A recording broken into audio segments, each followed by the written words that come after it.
Today I'm going to talk about the topic of conditionals. It is quite hard for a lot of students to understand how conditionals work and what is the connection between the intention and the grammar structures that you have to use in the topic of conditionals or when you use conditionals. So, what is so hard? Well, to begin with, today I'm going to explain only how the type 0 works, and there are 5 more of them, so and actually type 0 is the easiest conditional that there is. The rest of them are much more complicated than the type 0. So here I give the sentence to explain how it works. If you do not set an alarm, you sleep in. Just imagine you have a friend who always is late to work because he doesn't set his alarm. We all know those, right? And so for some reason you want to express the idea of some usual circumstance for some person or for some situation, or just in general some usual circumstance or condition, and more than a logical result of this condition. So for my friend, for example, it's more than normal to sleep in when he doesn't set his alarm. So here it is. This is your logic in using type 0 of conditionals. This is your intention. So just imagine you get your intention and then you think, okay, for this intention I have to use type 0. And then you think, okay, you see here I have a sentence which has 2 parts. Basically, here you see if you do not set an alarm is one part, and the second part is you sleep in.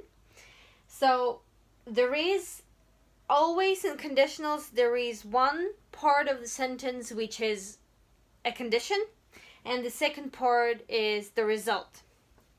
So how to spot the condition part in the sentence?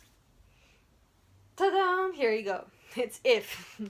So if you do not set an alarm, if you don't call him, if you don't buy it, if, and etc. So, but there's not only if in the list of all the conjunctions that will tell you that it's a condition part. Actually, there is the whole list of conjunctions that will tell you that that's the condition part.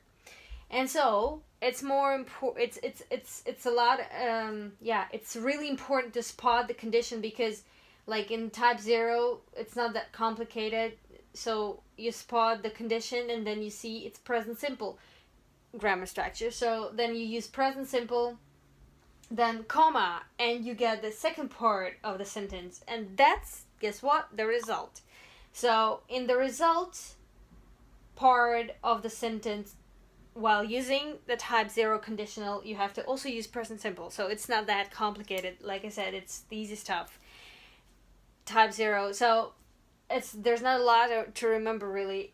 Conditionals, the intention, really usual condition, really usual result, really predictable. Okay, type 0, if the condition part, the rest is the the result part. And then in the condition part you use present simple. In the result you also use present simple. So it's not that complicated, but you have to get the idea of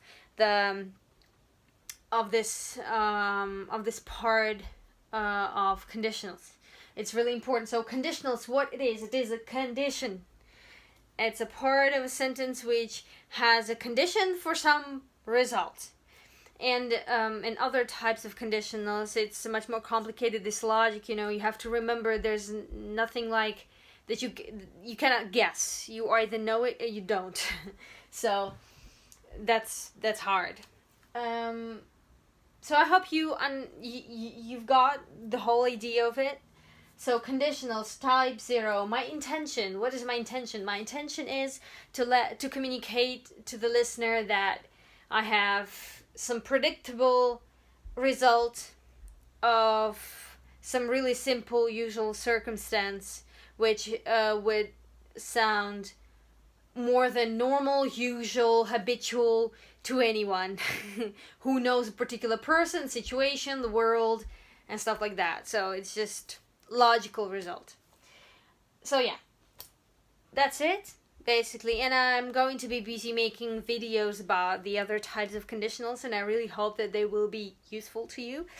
If you have any questions or any advice to me about the videos, the material, the presentation, or any questions, please don't hesitate to contact me or to comment on this video down there and ask me anything or tell me anything you feel like telling.